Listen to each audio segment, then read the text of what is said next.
em Romanos, capítulo 16, terminando a nossa... partindo para... Não vamos terminar hoje, obviamente, mas estamos nos aproximando, não é, do fim do capítulo do livro de Romanos. Eu queria convidá-los a ler os primeiros 16 versos. Romanos 16, verso 1 em diante, até o verso 16. Diz assim a palavra de Deus, irmãos. Recomendo-vos a nossa irmã Febe, que está servindo a igreja de Cencreia, para que a recebais no Senhor, como convém aos santos, e a ajudeis em tudo que de vós vier a precisar, porque tem sido protetora de muitos e de mim, inclusive. Saudai Priscila e Áquila, meus cooperadores em Cristo Jesus, aos quais, pela minha vida, arriscaram a sua própria cabeça. Isto lhes agradeço, não somente eu, mas também todas as igrejas dos gentios. Saudai igualmente a igreja que se reúne na casa deles. Saudai meu querido Epêneto, primícias da Ásia para Cristo. Saudai Maria, que muito trabalhou por vós. Saudai Andrônico e Júnias, meus parentes e companheiros de prisão, os quais são notáveis entre os apóstolos e estavam em Cristo antes de mim. Saudai Ampliato, meu dileto amigo no Senhor. Saudai Urbano, que é nosso cooperador em Cristo, e também meu amado Estaques. Saudai Apeles, aprovado em Cristo. Saudai os da casa de Aristóbulo. Saudai meus parentes, meu parente Herodião. Saudai os da casa de Narciso, que estão no Senhor. Saudai Trifena e Trifosa, as quais trabalhavam no Senhor. Saudai a estimada Pérside, que também muito trabalhou no Senhor. Saudai Rufo, eleito no Senhor, e igualmente a sua mãe, que também tem sido mãe para mim. Saudai Assíncrito, Flegonte, Hermes, Pátrobas, Hermas e os irmãos que se reúnem com eles. Saudai Filólogo, Júlia, Nereu e sua irmã, Olimpas e todos os santos que se reúnem com eles. Saudai-vos uns aos outros com ósculo santo. Todas as igrejas de Cristo vos saúdam. Amém. Vamos à presença de Deus em oração, mais uma vez, preparando-nos assim para ouvirmos a pregação da palavra de Deus, irmãos. Senhor, nós bendizemos o Teu nome, porque temos privilégio de podermos abrir a Tua palavra e ouvirmos a Tua voz, Senhor. Fala conosco, quando o Senhor falou no dia da criação. Haja luz e houve luz. Fala conosco como o Senhor falou no dia em que Lázaro estava morto há 4 dias. Lázaro, sai para fora. Porque se o Senhor falar, o que não existia, existirá. E os mortos se levantarão. Os pecados serão perdoados. A nossa sorte será restaurada. A nossa vida será transformada. Fala conosco, Senhor. Glorifica o Teu nome no nosso meio. Em nome de Jesus nós oramos. Amém, Senhor. Esse texto, irmãos, nos faz pensar como é difícil o cristão no mundo. Parece algo que não está muito conectado com o que acabamos de ler, mas eu queria destacar, para poder entender o que eu estou dizendo agora, o seguinte aspecto. Lembre-se que o apóstolo Paulo era e é um judeu, e ele tinha amizade de muitos judeus, a ponto de ter ordem até mesmo para matar os irmãos, a igreja. Foi quando ele foi salvo lá em Atos. Ele estava a caminho para executar juízo contra o povo de Deus. ele tinha amigos, ele tinha acesso aos poderosos, ele tinha homens de valor ao seu lado. Mas no momento específico, lembra das palavras dele lá aos Filipenses, quando ele diz isso? Ele diz, eu perdi tudo por causa de Cristo. Eu perdi tudo. E entenda que o tudo aqui não é simplesmente, irmãos, bens, mas também os bens. Não apenas riqueza ou poder, não, ele perdeu amigos, ele perdeu parentes, eles deram as costas para ele. E agora, ele encerra, porque ele é apóstolo aos gentios, ele encerra a sua carta aos romanos, falando dos seus irmãos e da relação que ele tinha com eles. Como é interessante isso, né? Você poder ver literalmente o que Deus nos dá nessa vida. Havia uma promessa, e a promessa que o Senhor disse foi: se vocês deixarem pai, mãe, irmãos por minha causa, nessa vida vocês terão muitos pais, mães e irmãos. Paulo chega a dizer que ela é minha mãe também. A uma das pessoas a que ele se refere, ele diz, ela é minha mãe. Ele diz, ela é minha protetora. Outro dia ele diz, eles deram a cabeça por mim. É muito mais do que família, você entende? Aí o termo que ele utiliza é glorioso e é cheio de sentido. Recomendo-vos a nossa irmã. Você sabe o que é isso, irmãos? Recomendo a nossa irmã.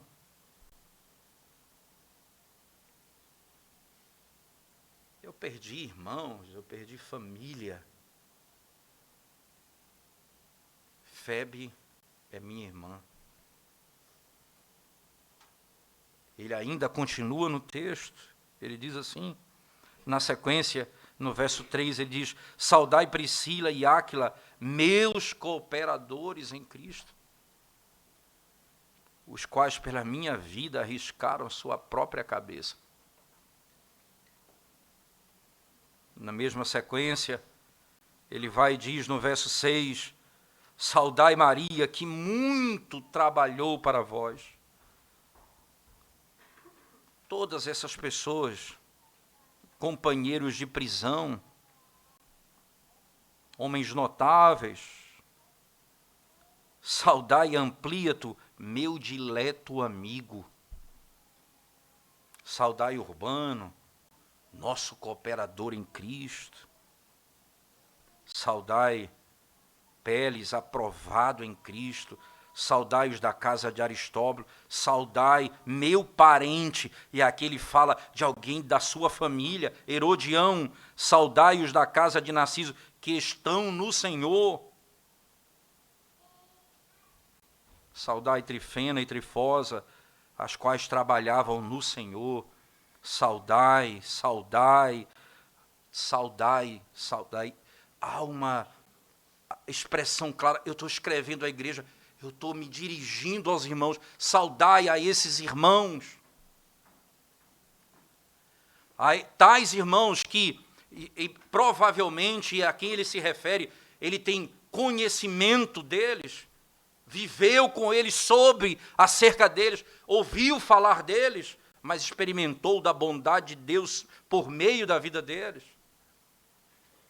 A importância dessa expressão, o apóstolo Paulo encerra agora a sua carta, dizendo, todos esses gentios, que eram adoradores de falsos deuses, veja, os nomes aqui são gregos, na sua grande maioria, fazendo menção, certamente, de um mundo, de uma adoração e de uma cultura helênica, de uma filosofia distante de Deus, esses foram resgatados pelo Senhor.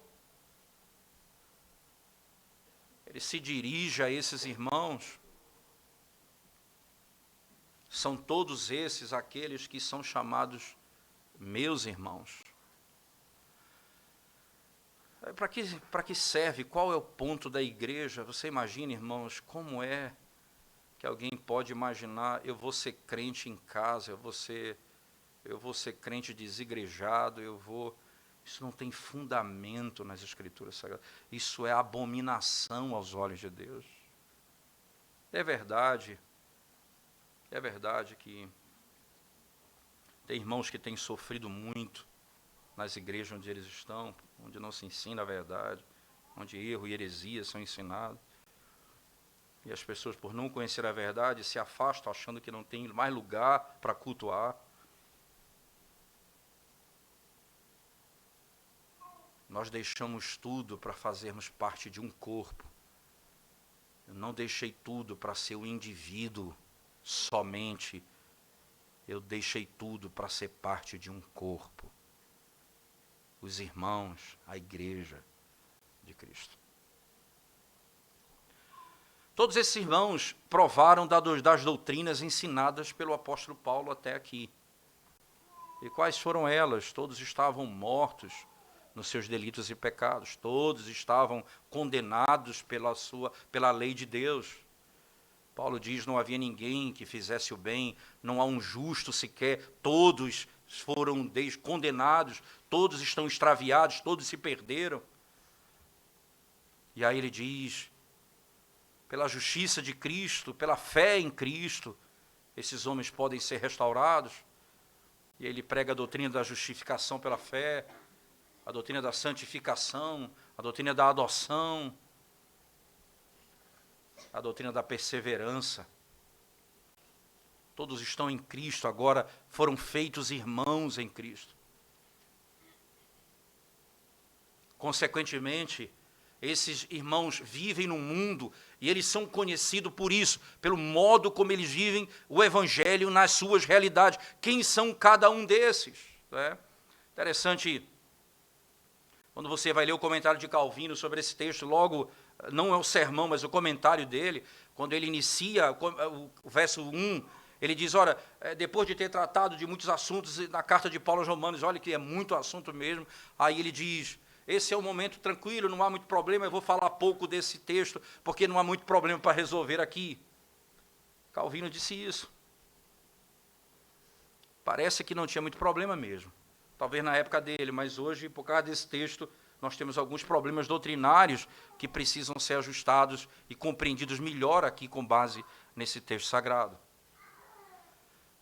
Mas antes de adentrarmos nessas polêmicas que podem e que vão surgir no texto, eu preciso dizer aos irmãos que nós vamos então elaborar da seguinte forma.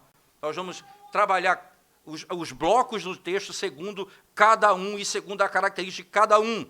Consequentemente, nós vamos notar um ponto em comum em cada bloco. Primeira característica, todos esses têm alguma cooperação na igreja, esses servem a igreja de alguma forma. Não há um desses aqui que não são servos de Deus na igreja. Então é a primeira coisa comum que você vai notar. A segunda coisa importante é que vai se repetir essa expressão, no Senhor, porque eles não são apenas trabalhadores, eles são servos em Cristo, porque é onde vem a doutrina, eles foram redimidos pelo Evangelho de Cristo. E por último, nós vamos notar que nós conhecemos, e aí eu extraio isso ouvindo o sermão do Sinclair Ferguson nesse texto, no finalzinho ele fala isso e me chamou muita atenção, e realmente eu não tinha pensado nisso até então, e ele diz assim no sermão dele, que a outra maneira de conhecer os irmãos não é só conhecendo pessoalmente, mas é conhecer ainda mais na oração. Lembre-se que no domingo passado nós tratamos, falando disso, que nós estamos distantes uns dos outros, mas nós nos encontramos, todos os crentes, em todos os lugares, diante do trono da graça, em oração e no culto. Nós estamos longe. Muitos irmãos nossos habitam em lugares tão longe.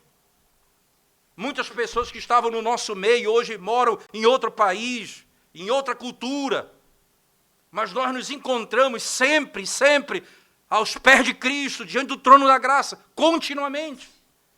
E esse é o lugar onde nós somos conhecidos e onde nós conhecemos uns aos outros. Nós falaremos sobre isso, sobre a importância de nos encontrarmos em oração uns pelos outros, a fim de que, de fato, possamos conhecer uns aos outros.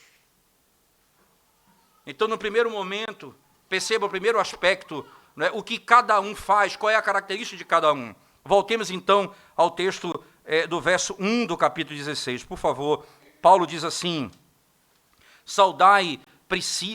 verso 1, recomendo-vos a nossa irmã Febe, que está servindo a igreja de Cencreia, para que a recebais no Senhor como convém aos santos, e ajudeis em tudo que de vós vier a precisar, porque tem sido protetora de muitos, de mim, inclusive.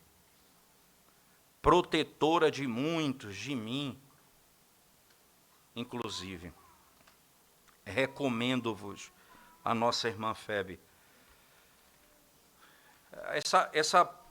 Essa mulher, obviamente, não é a quem Paulo se refere, ela serve numa igreja que não é a igreja de Roma. É importante lembrar, Cencreia era um porto adjunto ao porto de Corinto. Então, ela era naquela região, ela estava ali.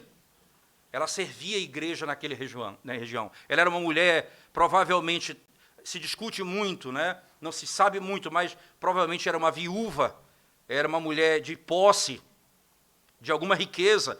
Tanto é que era por isso que ela protegia e ajudava muitos dos servos de Deus em muitos lugares. Ela usava a sua riqueza para esse fim. O evangelho alcançou aquela mulher e ela usava aquilo que Deus deu a ela para servir a igreja. E Paulo disse, ela era protetora de muitos, inclusive de mim mesmo. Outra coisa importante é o termo que se utiliza para ela no versículo, diz assim, olha, que está servindo a igreja de Cristo. E essa palavra servindo, se discute muito a terminologia, porque ela era uma serva, mas a palavra, lembra que servo vem da palavra diácono, e por isso muitos acreditam, né, defendem a tese de que Febe era uma diaconisa, e ela tinha ofício. Provavelmente não é esse o princípio aqui, até porque o termo servir, ele é usado de forma muito ampla na Escritura. Então, por exemplo, se você abrir as Escrituras comigo, você vai perceber a que me refiro, não é? É interessante porque a própria Escritura faz uso desse tipo de conceito. Atos, por exemplo, capítulo 6, verso 3 a 6. Você vai perceber primeiro que lá em Atos, no capítulo 6, quando há necessidade da escolha de diáconos na igreja, eles escolhem homens. As viúvas tinham necessidade, e eles então vão escolher homens para cuidar daquelas que tinham necessidade. E esse é um ponto importante aqui. Atos capítulo 6, verso 3 a 6, você vai encontrar essa informação. Lá em 1 Timóteo 3,12, se faz referência, quando fala das mulheres, por exemplo, presbíteros e diáconos, ele fala mulheres, certamente ele está falando das esposas dos diáconos. Não está fazendo menção, em hipótese alguma, a um ofício na igreja. O que acontece é que, quando você encontra na Escritura termos específicos sendo utilizados para alguém que tem algum ofício, você vai ter diretamente isso mencionado. Como, por exemplo, Paulo era um apóstolo, Pedro era um apóstolo, mas, por outro lado, Barnabé, em Atos, vai ser chamado de apóstolo também, e ele não era apóstolo, porque há um aspecto geral na terminologia. O apóstolo é aquele que é enviado. Então, Barnabé não era apóstolo, mas ele era chamado de apóstolo porque ele foi enviado pela igreja. E literalmente, é a ideia de que a palavra apóstolo, o conceito de apóstolo, venha de um termo hebraico que significa enviar, literalmente, o verbo enviar, e que esse verbo pode ter sido a base do conceito de apóstolo como nós temos no Novo Testamento. A ideia seria aqueles que foram enviados para alguma missão. Barnabé foi um caso desse. Ele foi enviado para uma determinada missão. Dessa forma, Febe era uma serva, mas ela não tinha o ofício de diaconato. Ela era uma serva. E Paulo reconhece o serviço dela e diz que ela era protetora de muitos. Mas às vezes, o que Paulo está querendo demonstrar aqui não é o que os homens gostam de discutir. Não é o ofício que ela tem, mas como o evangelho da graça produz serviço. Como o evangelho da graça leva o indivíduo a servir uns aos outros, a servir a igreja.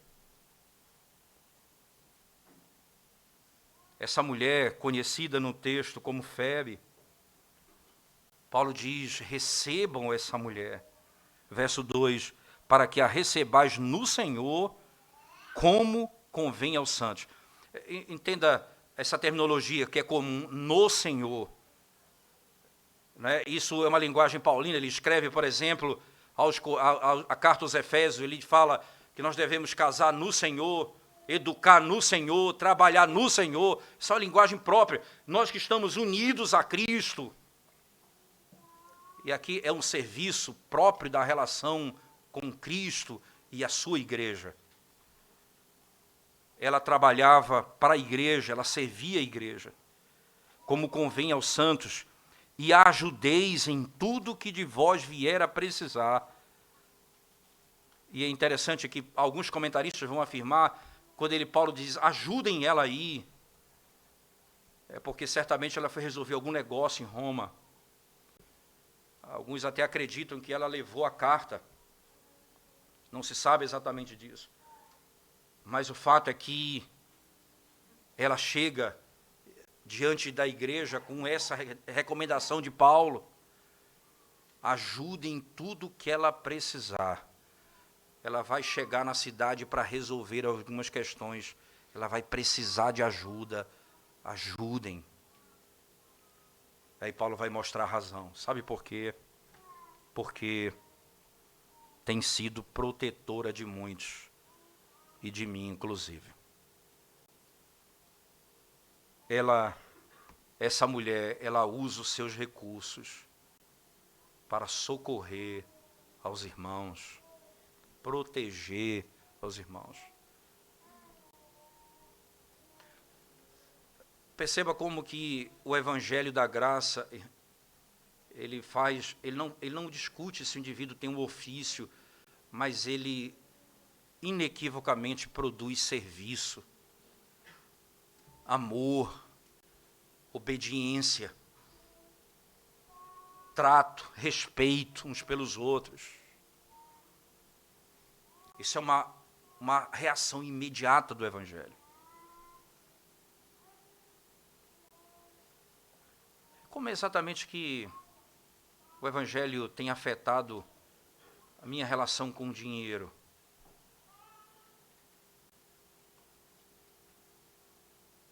Como é que o evangelho tem afetado a minha relação com aquilo que eu possuo?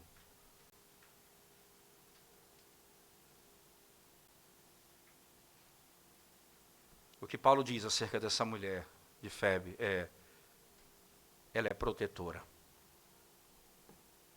Ela cuida do povo de Deus. Ela usa o que tem para esse fim. Aí Paulo muda e agora vai se referir a mais uma mulher agora com seu esposo. No verso 3, ele vai dizer assim, saudai Priscila e Áquila, meus cooperadores em Cristo Jesus. E aqui, enquanto Febe é protetora, ele diz, Priscila e Áquila são meus cooperadores em Cristo Jesus. E é importante aqui nós pensarmos neles, porque eles são citados várias vezes no livro de Atos, né? Citados em Corinto, por exemplo, cooperadores em Cristo Jesus, os quais pela minha vida arriscaram a sua própria cabeça, e isto lhes agradeço, não somente eu, mas também todas as igrejas dos gentios. Todas as igrejas dos gentios.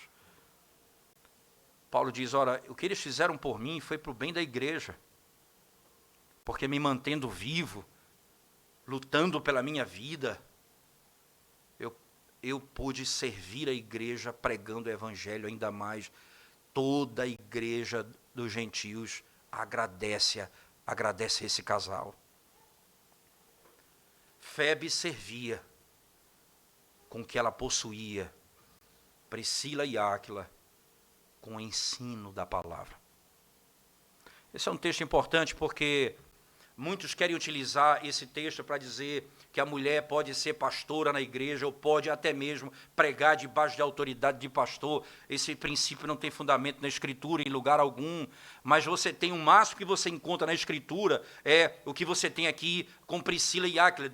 O casal, a esposa e o marido, eles eram um casal que tinha literalmente conhecimento da palavra, instruíam outros, mas não era por meio da pregação no púlpito, não. Elas serviam de casa em casa. Deixa eu lhe mostrar um caso interessante lá em Atos, no capítulo 18, por favor. Atos 18, verso 2 e 3. Abra sua Bíblia comigo. Atos, capítulo 18.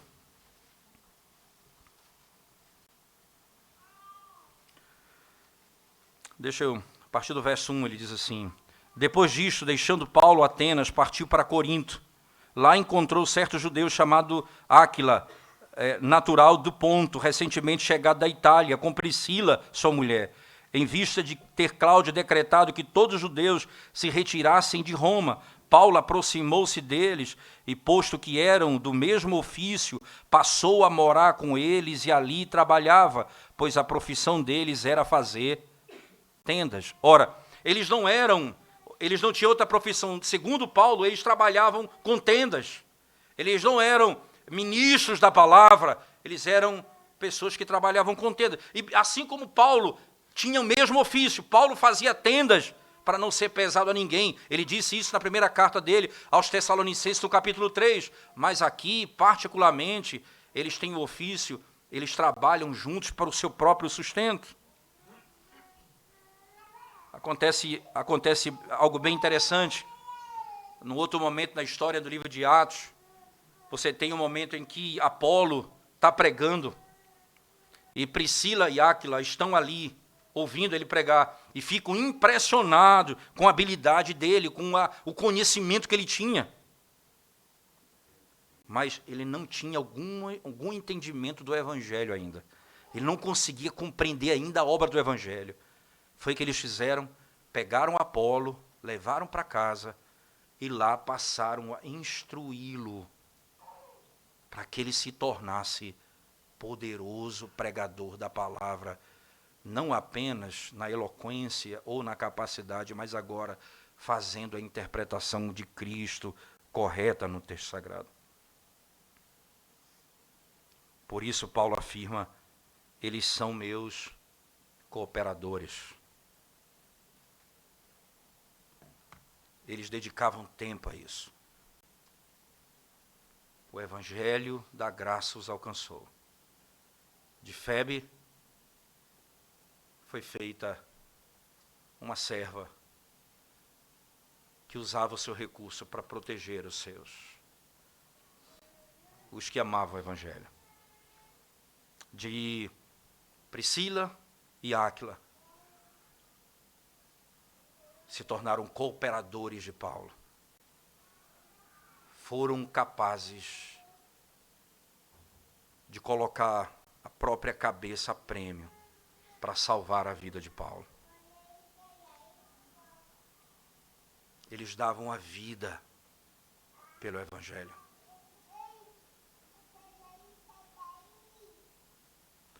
Que menção impressionante é feita desses irmãos aqui. Serviço e ensino. Na sequência do verso 4, preste atenção, do capítulo 16 da carta aos Romanos, os quais pela minha vida arriscaram a sua própria cabeça, e isto lhes agradeço, não somente eu, mas também todas as igrejas dos gentios. Todas as igrejas dos gentios. No verso 3, no verso 5, saudai igualmente a igreja que se reúne na casa deles. Ora, é interessante você prestar atenção no que é dito aqui no texto, porque, veja, eles ensinavam e havia uma igreja que se reunia na casa dele. Não que eles eram, entenda, tinham ofício, não. É importante entender que, por exemplo, eles passaram um período de tempo muito curto numa cidade, em Corinto, por exemplo, e quando eles estiveram ali, eles rapidamente fizeram um lugar onde Deus era adorado na sua casa. Eles eram como Abraão. Onde Abraão chegava, levantavam um altar. Onde Abraão chegava, levantavam um altar. E eles eram exatamente assim. Onde eles chegavam, onde eles moravam, onde eles chegavam, eles faziam da sua casa um lugar de adoração. Para servir a igreja.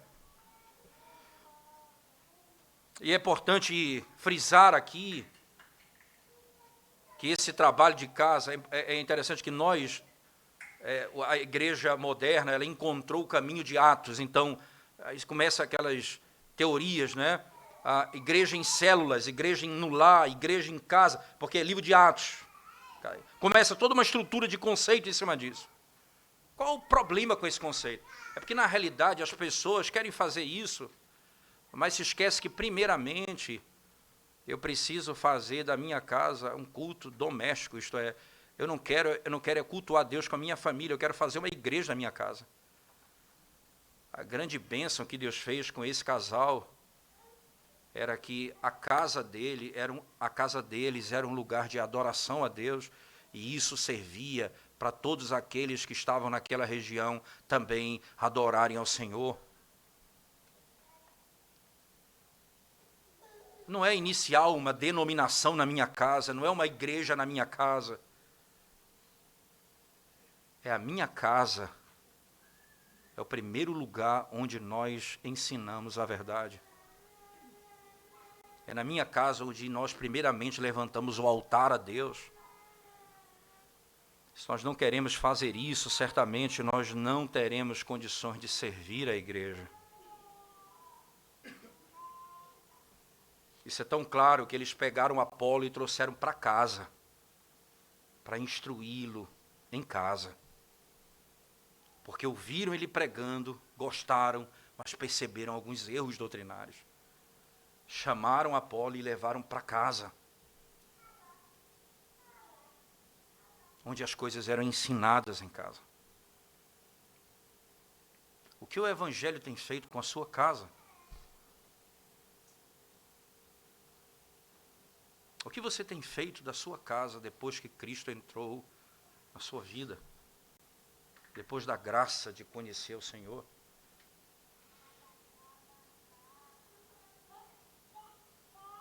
Você diz, como Josué, escolhei hoje a quem servais, eu e minha casa serviremos ao Senhor.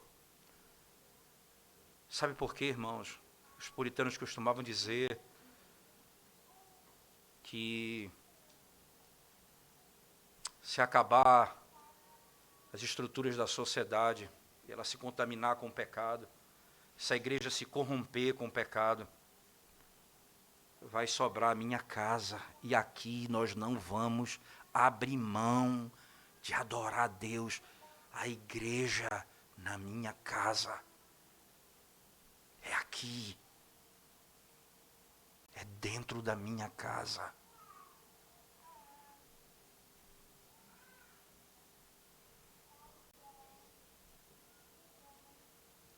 Esse é um princípio da graça poderosa do Evangelho, libertadora. Ele muda a nossa sorte. Mas Paulo continua ainda se dirigindo aos irmãos, e ele diz assim, no verso 5, saudai igualmente a igreja que se reúne na casa dele, saudai meu querido Epêneto, primícias da Ásia para Cristo. Perceba agora a linguagem, mais uma vez, para Cristo, entenda, em Cristo, para Cristo. Quem é esse indivíduo? difícil saber detalhes da vida dele, mas o ponto aqui é, ele é as primícias. E aí Paulo utiliza a linguagem judaica da festa das primícias. É nesse sentido que esses termos são utilizados hoje. Sacrifício de louvor, ofereça o seu corpo como sacrifício a Deus. Essa linguagem neotestamentária não é mais a prática do Antigo Testamento. Agora nós nos oferecemos a Deus como sacrifício. Agora o que nós temos é dado a Deus. E aqui Paulo diz, ele é a primícia. Em outras palavras, se sabe que outras pessoas foram salvas ali. Se sabe disso, antes até mesmo dele. Então, provavelmente, ele foi uma das primeiras pessoas a serem salvas. Na Ásia, foi ali aquela primeira pessoa, uma das pessoas que deram início à igreja ali. O Senhor o salvou.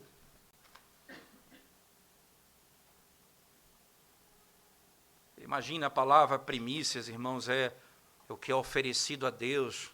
Lembra que Paulo já disse isso no capítulo anterior, ele fala literalmente que ele oferece os gentios como sacrifício a Deus. Agora ele diz, eles são as primícias. São os primeiros frutos. Porque a primícia de fato é Cristo. Porque Cristo que ressurgiu dentre os mortos, e é por causa dele que os mortos são tirados do pecado e trazidos à vida, porque Cristo venceu o pecado e venceu a morte. Ele dirige esse irmão dizendo, saudai, meu querido Epêneto, primícias da Ásia para Cristo. Saudai Maria, que muito trabalhou por vós. Que coisa preciosa. Saudai Maria. Todas essas pessoas são citadas. E o seu serviço à igreja é citado. Ela trabalhou por vós. Ela serviu ao Senhor. Ainda, saudai Andrônico e Júnias, meus parentes e companheiros de prisão, os quais são notáveis entre os apóstolos e estavam em Cristo antes de mim. Esses dois aqui citados, Andrônico e Júnias, e aí são parentes, Paulo diz, meus parentes, companheiros de prisão. Era uma boa companhia, né? Eles estavam ali com Paulo, são prisioneiros juntamente com ele. Mas ele cita algo no texto que é motivo também de muito debate na interpretação, quando ele diz, os quais são notáveis entre os apóstolos. Então, algumas pessoas dizem, veja, isso aqui são 2 apóstolos que existiam na igreja. Mais uma vez, entendam isso, irmãos. Barnabé também foi chamado de apóstolo porque foi enviado pela igreja. Eles eram notáveis entre os que foram enviados, não entre os apóstolos. Paulo já disse no capítulo 14 e 15 que o apóstolo é aquele que viu o Cristo ressurreto, que esteve como testemunha disso com seus olhos. Não há mais nenhum outro apóstolo a não ser aqueles que o Senhor escolheu. E ele, que nasceu fora de época, que viu o Cristo ressurreto. Que foi chamado pelo Cristo ressurreto. Esses aqui, entre aqueles que foram enviados, eles são notáveis, Paulo diz, irmãos preciosos.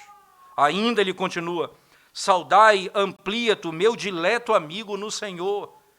Veja como Paulo faz apenas a menção disso, meu dileto amigo. Paulo, ele encharca de nomes. Isso é um testemunho vivo daquilo que foi dito no início, irmãos. Ele perdeu tudo por causa de Cristo. E ele ganhou muito por causa de Cristo. Amigos, protetores, pessoas que davam a vida por ele. Ele ainda continua, saudai Urbano, que é nosso cooperador em Cristo. E também meu amado Estaques. São cooperadores em Cristo, como o texto nos ensina aqui. Essa expressão utilizada desde lá do verso 7, quando ele diz assim, meus parentes, né? É importante frisar, irmãos, que somente 6 pessoas são descritas como tais nesse capítulo. Somente 6 pessoas. Né? Então, eles poderiam ser, de fato, lá no verso 6, no verso 7, melhor dizendo, em diante, ele poderia ser a pessoas que eram parentes de Paulo, provavelmente. Júnia, como o texto coloca aqui lá em cima, pode ser mulher ou pode ser homem, não se sabe exatamente. Narciso é um indivíduo que cria, que poderia, é crido que ele foi martirizado no começo do reino de Nero. E ele diz que eram família dele.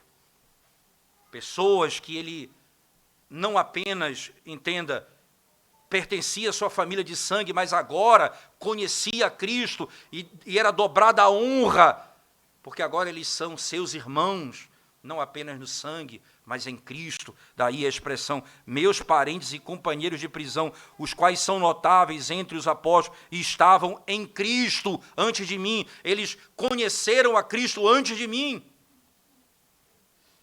Homens que a história conta, a eles, saudai esses irmãos. Saudai o cooperador em Cristo, aquele que coopera comigo. Provavelmente, ele está se referindo aqui à cooperação na palavra, na instrução, ou até mesmo em sustento, provavelmente algo nesse sentido. Verso 10, saudai a Apeles, aprovado em Cristo, saudai-os da casa de Aristóbulo, saudai meu parente Herodião, no verso 11, meu parente Herodião, saudai-os da casa de Narciso, que estão no Senhor. Saudai aquele que foi aprovado em Cristo. E é importante, que menção, que expressão é essa no verso 10, né? Aquele que foi aprovado em Cristo. Provavelmente ele está se referindo ao irmão que foi testado, que passou por tribulação.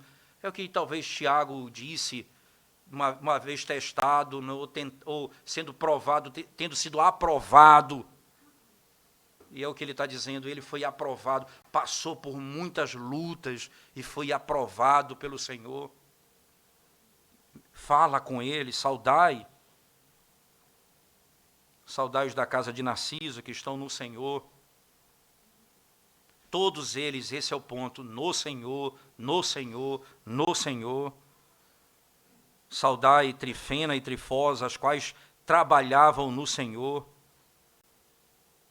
Todos esses irmãos e irmãs aqui eram servas que serviam aos irmãos na igreja e serviam a Deus por meio do serviço aos irmãos. Saudai a estimada Pérside, que também muito trabalhou no Senhor. Mais uma vez, trabalhou no Senhor. Saudai Rufo, eleito no Senhor. Igualmente a sua mãe, que também tem sido mãe para mim. A sua mãe que tem sido mãe para mim. Essa expressão aqui no verso 13, Rufo, possivelmente ele é mencionado lá em Marcos, no capítulo 15, verso 21. Provavelmente esse é o indivíduo que a história vai até ele. Lá em Marcos 15, 21, provavelmente é ele que o texto se refere. Então, se ele é esse indivíduo que Paulo se refere, a sua salvação ela não está associada ao aspecto da proximidade externa com Cristo na terra, mas pela eleição soberana de Deus. Não é porque ele esteve ali com Cristo, andando com ele, não é exatamente isso, mas pela eleição soberana de Deus, provavelmente isso aconteceu. É por isso que ele se refere no verso 13, quando diz assim, essa expressão, saudai Rufo, eleito no Senhor. Por isso essa expressão, eleito no Senhor, igualmente a sua mãe, que também tem sido mãe para mim. E aqui ele vai saudar uma família. E é provável Segundo alguns comentaristas que essa mulher, ela é esposa de Cirineu, aquele que levou a cruz. Isso é uma possibilidade. E então o filho dela é o eleito de Deus, segundo o texto aqui. Paulo diz, escreve, saudai a esse a Rufo e a sua mãe. A igreja que está em Roma. A sua mãe e minha mãe também. Protetora, Febe, cooperadores, Urbano, Priscila e Áquila, deram a própria cabeça no lugar de Paulo, foram capazes de até mesmo dar a própria vida. Trabalhadores, cooperadores, termos que se repetem, trabalhadores, cooperadores, e tudo no Senhor, no Senhor. Todos esses irmãos que estão na igreja, saudai. Imagina alguém escrevendo essa carta e alguém dizendo exatamente assim, escrevendo sobre eu e sobre você, sobre cada um de nós, que exatamente é caracterizada a minha vida. No Senhor deve ser o meu fundamento. Mas como eu sirvo, como eu coopero, como eu me dou. O que eu faço?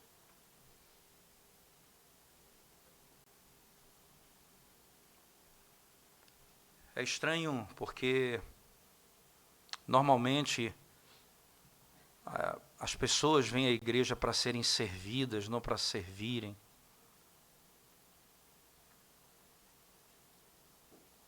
E elas então se alimentam como num restaurante e saem e vão embora. Não servem, não cooperam, não ajudam na causa do Senhor. O que tem recurso vive para si. O que pode livrar o outro da morte, empurra o outro para a morte. O Evangelho operou obras extraordinárias na vida daquelas pessoas. Simples. Provavelmente não havia ninguém ali de grande nome, de poder, de glória externa. Não havia não. Paulo chegou a dizer à igreja de Corinto, não foram chamados muitos de nobre nascimento. Deus escolheu as coisas loucas desse mundo.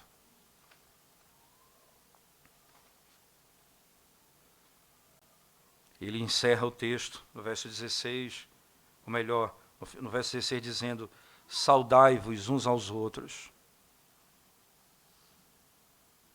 com ósculo santo, todas as igrejas de Cristo vos saúdam.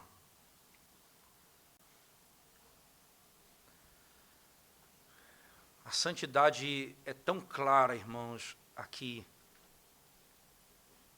que um beijo, e aqui são irmãos, é possível. Nos nossos dias, há tanta impureza no nosso coração, tanta impureza na nossa alma, que existe tanta maldade em gestos tão simples.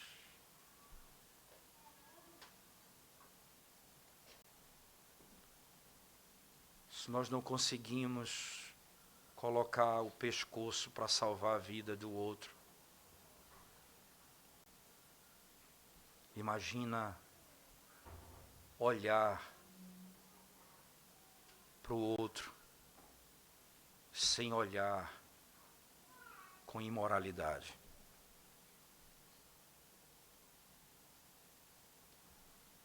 coração é tão contaminado de luxúria, de iniquidade.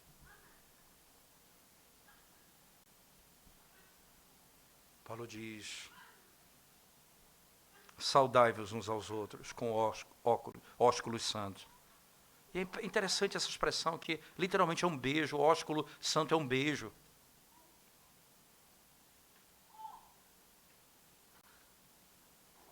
Até porque um beijo, ele pode significar duas coisas: salvação ou traição. Judas deu um beijo em Cristo. Não era santo, era traidor. Mas o Senhor diz a esse tipo de ósculo que ele está falando. O Senhor diz lá no Salmo de número 2, ele fala aos gentios, aos reis da terra: beijai o filho, para que o rei, para que o pai não se ire, para que você tenha salvação, para que você encontre proteção nele. Beijai o filho. E aqui o grande ponto é: todos estão no Senhor. Veja, no Senhor. Todos nós éramos gentios que odiávamos a verdade e andávamos segundo o nosso coração, e ouvimos o Senhor dizendo: beijai o filho, para que o pai não se ire. Beijai o filho enquanto é tempo, para que não sejam destruídos. Beijai o filho.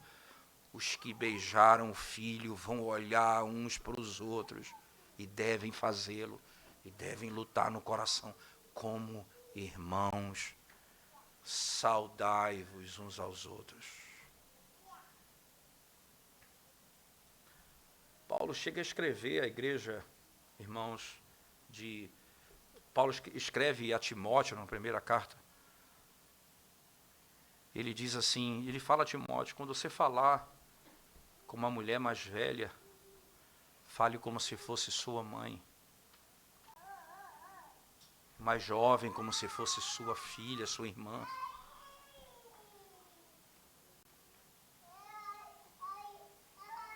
Então ele diz: todas as igrejas de Cristo vos saúdam.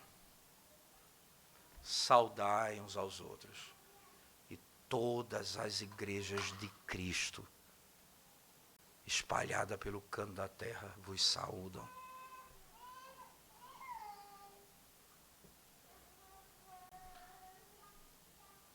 Por que Paulo gasta uma sessão dessa falando tantos nomes e pessoas até difíceis de pronunciar o nome? Porque nós não vamos nem ter muita informação sobre elas.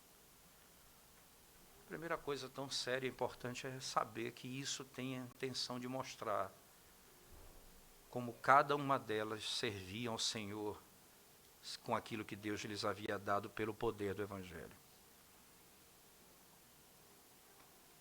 Essas são as pessoas que você convive, mas tem pessoas que você não conhece. Como é que você... E que você viu uma vez, como é que você lida com isso? Como seu irmão? O apóstolo Paulo, lembre-se, ele está fechando o livro de Romanos. Mas no capítulo 1, que é como se fosse fechando dentro de uma estrutura de um envelope, os argumentos que ele inicia no capítulo 1, ele conclui no capítulo 16. Eu queria que você voltasse lá para o capítulo 1 comigo, por favor. A partir do verso 8, diz assim Paulo: primeiramente dou graças ao meu Deus. Romanos 1, verso 8.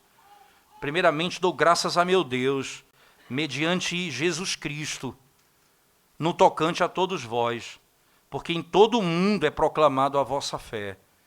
Porque Deus, a quem sirvo em meu espírito, no evangelho de seu Filho, é minha testemunha de como incessantemente faço menção de vós, suplicando que, em algum tempo, pela vontade de Deus, se me ofereça boa ocasião de visitar-vos. Desejo muito ver-vos, a fim de repartir convosco algum dom espiritual, para que sejais confirmados, isto é, para que em vossa companhia, reciprocamente, nos confortemos por intermédio da fé mútua, vossa e minha. Eu oro por vocês. Paulo nunca foi a Roma. Até esse momento, não.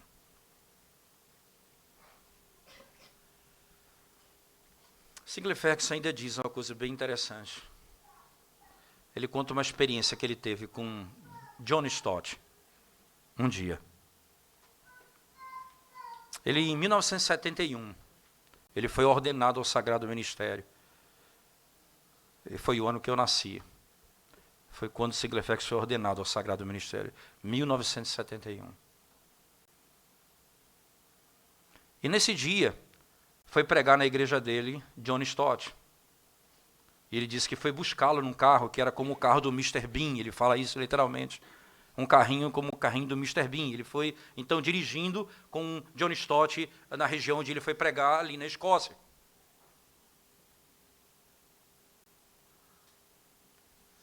Ele foi embora. 1982. Esses anos separaram eles. E eles iam pregar numa conferência nos Estados Unidos. Ele ia pregar numa conferência nos Estados Unidos. E John Stott escreve para ele, dizendo o seguinte: desde aquele dia que nos vimos, em 1971, e ele disse, Siglifex disse, nunca mais tivemos contato. Até 1982. Ele disse, desde aquele dia de 1971 para cá, eu busquei orar por você incessantemente. Por você e por sua esposa. E eu sei que você está indo para os Estados Unidos fazer uma conferência. Não demore muito lá. Volte logo. A necessidade que eles tinham de pastores.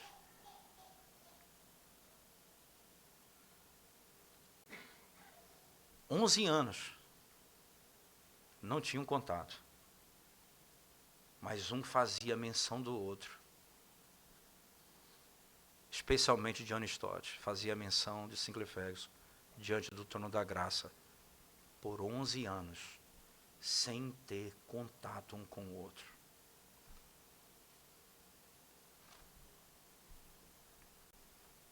É isso que Paulo disse, é por isso que ele conhece tanto a igreja.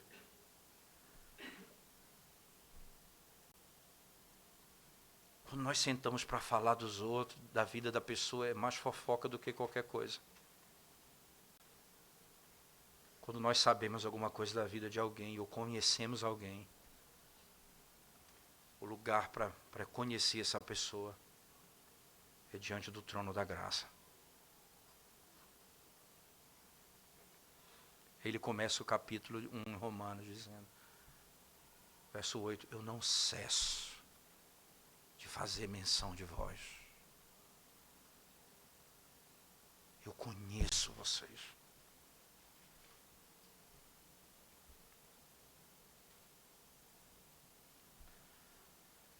Me arrisco às vezes isso. Caminhando, parado, fazendo uma caminhada em algum canto, num parque, alguma coisa. Eu procuro lembrar dos nomes dos membros da igreja. E falar com Deus sobre os problemas de cada um deles. Lembrando das lutas de cada um. Não há lugar onde você deseja conhecer melhor o seu irmão do que diante do trono da graça.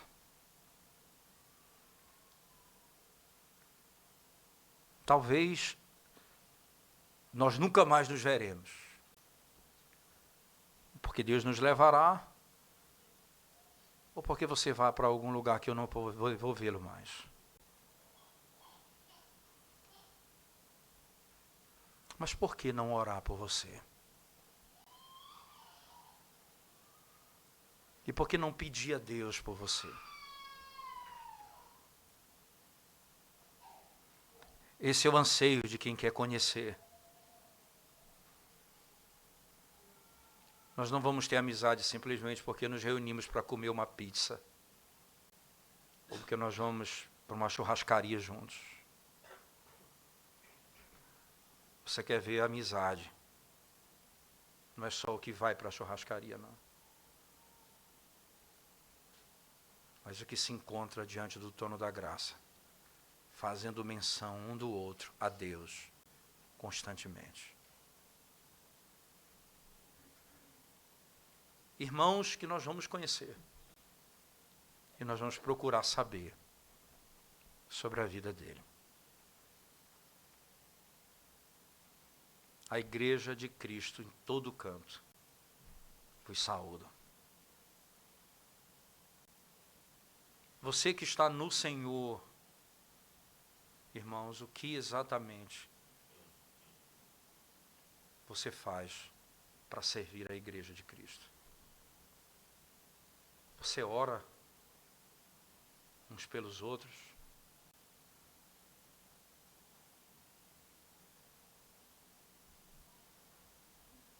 Cooperamos? Protegemos? Colocamos o pescoço para ser cortado? Fazemos da nossa casa uma igreja? O que fazemos?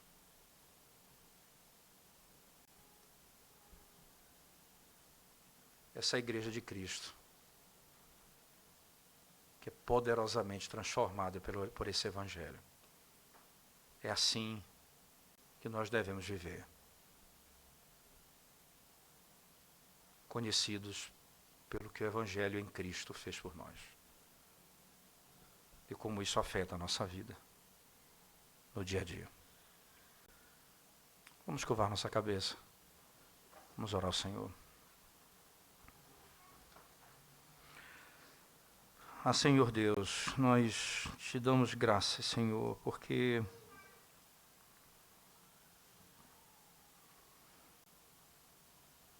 temos recebido do Senhor tanto bem, tanta graça. Temos sido, ó Deus, abundantemente abençoados por Ti, nós que éramos miseráveis, nus,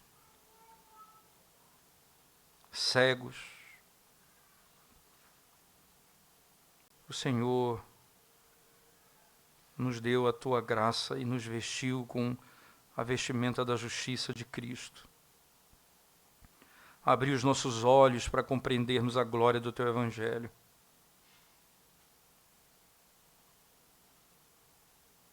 E nos fez ricos da graça do Senhor.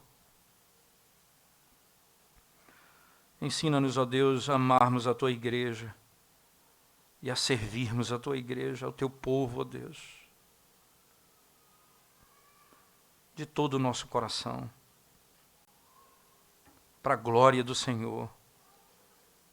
Como Paulo incessantemente nesse trecho diz, no Senhor, em Cristo, nós que estamos em Cristo, ensina-nos e pelo amor do Teu nome, faz produzir em nós os frutos dessa verdade, no modo como nós servimos uns aos outros e até mesmo oramos uns pelos outros, Senhor. Ajuda-nos, Senhor. E abençoa a Tua igreja. Em nome de Jesus nós oramos. Amém, Senhor Deus. Amém. Coloquemo-nos de pé.